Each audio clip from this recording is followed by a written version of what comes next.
Welcome to this Infosecurity Europe podcast.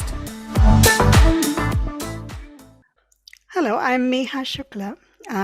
I am currently the director of a new startup called Skills Formation Limited. We specialize in smart service procurement assurance for security and resilience. We aim to enable the transformation of skills and capabilities to build resilient cities of the future. And our mission is to lead the way for global cyber resilience of connected smart services. I am actually a business transformation and business assurance consultant with around 27 years of experience in the industry. I'm also currently researching physical and digital security of smart cities. Smart cities is not the right word though, which I will touch upon in my talk, but that's what I'm researching at Dawes Institute of Future Crimes at Department of Security and Crime Science at University College London. So organizations need to prioritize three specific things, in my opinion, when engaging with third-party providers.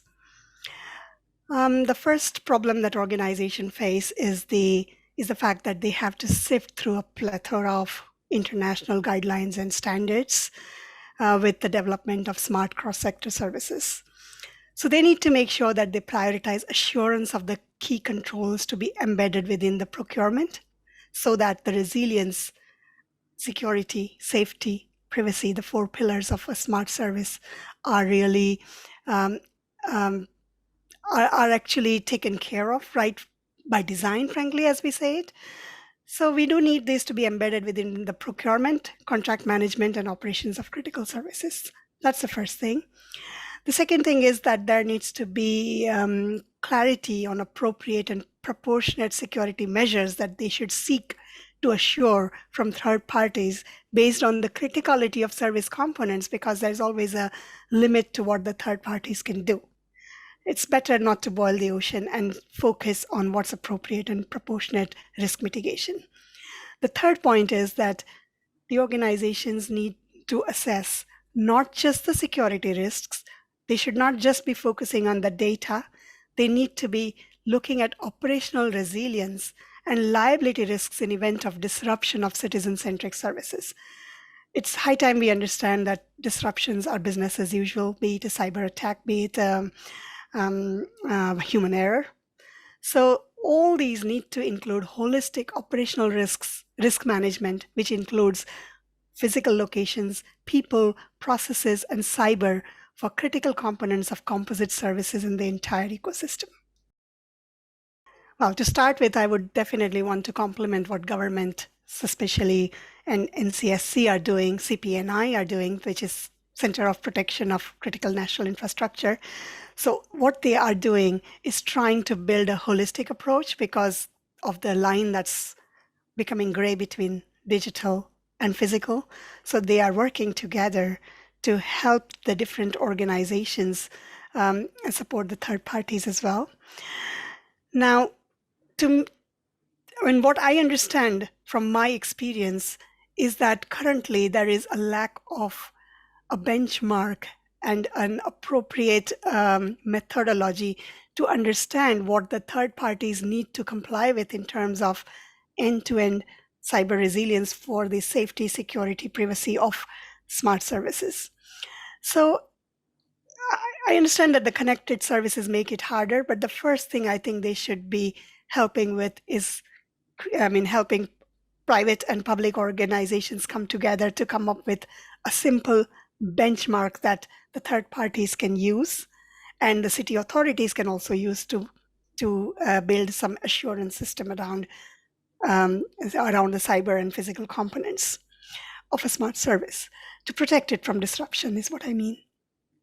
Or maybe to come up easily within the threshold limits as soon as there is a disruption. The second thing is they should have capabilities. They should help define the capabilities that improve the trustworthiness of all the services.